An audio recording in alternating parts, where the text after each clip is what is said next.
പണ്ട് ഞാനും എൻ്റെ കസിനും കൂടെ സ്കൂൾ വിട്ട് വരുന്ന വഴിയിൽ ഒരു കട ഉണ്ടായിരുന്നേ. ആ കടയിൽ നിന്ന് ലഡു വാങ്ങിക്കും. പൈസ കൂട്ടി കൂട്ടി വെച്ചിട്ടാണ് ഈ ലഡു വാങ്ങിക്കുന്നത്. അത്രയ്ക്ക് ടേസ്റ്റ് ആയിരുന്നു ആ ലഡുവിന്. അതൊക്കെ ഒരു കാലം. 5 രൂപയുള്ളായിരുന്നു ആ ലഡുവിന്. ഇന്ന് എവിടെയെങ്കിലും 5 രൂപയ്ക്ക് ലഡു കിട്ടുമോ? അപ്പം ഞാൻ പറഞ്ഞു വരുന്നത്, ഇന്ന് ഞാൻ ലഡുവാണ് ഉണ്ടാക്കാൻ പോകുന്നത്.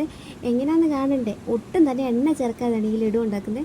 അതിന് വേണ്ടി 2 കപ്പ് കടലപ്പൊടിയും ആവശ്യത്തിന് ഉപ്പും വെള്ളവും കൂടെ ചേർത്ത് നന്നായിട്ട് മിക്സ് ചെയ്യാതെ, പിന്നെ ഒരു പ്ലേറ്റ് എടുത്ത് ആ പ്ലേറ്റിലേക്ക് ഗീ നന്നായിട്ട് സ്പ്രെഡ് ചെയ്തിട്ട് ഈ മാവ് നമുക്ക് ഒഴിക്കാം കേട്ടോ. പിന്നെ ഇത് ആവിയിലല്ലേ വേകുന്നത്. അതിന് വേണ്ടി ഒരു അപ്പച്ചെവിയിൽ വെച്ചിട്ട് വെള്ളം എടുത്തിട്ട് ആ വെള്ളത്തിലേക്ക് നമുക്ക് ഈ നമ്മുടെ പ്ലേറ്റോടെ ഇറക്കി വെക്കാവേ. അത് ആവിയിലിരുന്ന് വെന്തോളൂ. ഒരു 10-15 മിനിറ്റ് മതി വേഗം കേട്ടോ. ഇത് വെന്ത് കഴിയുമ്പോൾ ഈ കാണുന്ന പരുവത്തിലാകുക. ഇത് നമുക്ക് ചെറുതായിട്ട് കുഞ്ഞി സ്ലൈസായിട്ട് നമുക്കിത് അരിഞ്ഞെടുക്കാം. അരിഞ്ഞത് നമുക്ക് മിക്സിയിലിട്ട് ജസ്റ്റ് ഒന്ന് ക്രഷ് ചെയ്യണം, ഒത്തിരി അങ്ങോട്ട് പൊടിഞ്ഞു പോലെ.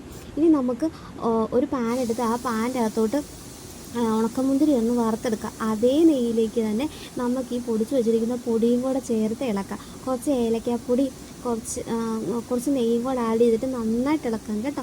അതിന് ശേഷം നമുക്ക് പിന്നെയും ഒരു പാൻ എടുത്തിട്ട് ആ പാനിലേക്ക് 2 കപ്പ് പഞ്ചസാരയും കുറച്ച് വെള്ളം കൂടെ ചേർത്ത് നമുക്ക് ഷുഗർ സിറപ്പ് ഉണ്ടാക്കാവേ. ഷുഗർ സിറപ്പ് ഏകദേശം നന്നായിട്ട് ഇളക്കി ഈ കാണുന്ന പോലെ ഇങ്ങനെ വലിഞ്ഞു വരണേ. ഇതുപോലെ വന്നു കഴിഞ്ഞാലേ സെറ്റാകത്തുള്ളൂ. ഇതിലേക്ക് തന്നെ നമുക്ക് ഈ പൊടിച്ച് വെച്ചിരിക്കുന്ന പൊടിയും കൂടെ ചേർത്ത് നന്നായിട്ട് ഇളക്കാം. അതേ ചൂടിൽ തന്നെ ഉരുട്ടി നമുക്ക് ഈ ഉണക്കമുന്തിരിയും കൂടെ വെക്കാം. പിന്നെ ഞങ്ങളുടെ കയ്യിൽ 2 കളർ ഉണ്ടായിരുന്നു, പച്ചയും ഓറഞ്ചും. ആ കളറും കൂടെ ചേർത്ത് ഞങ്ങൾ 2 ലഡുവും കൂടെ ഉണ്ടാക്കി കേട്ടോ.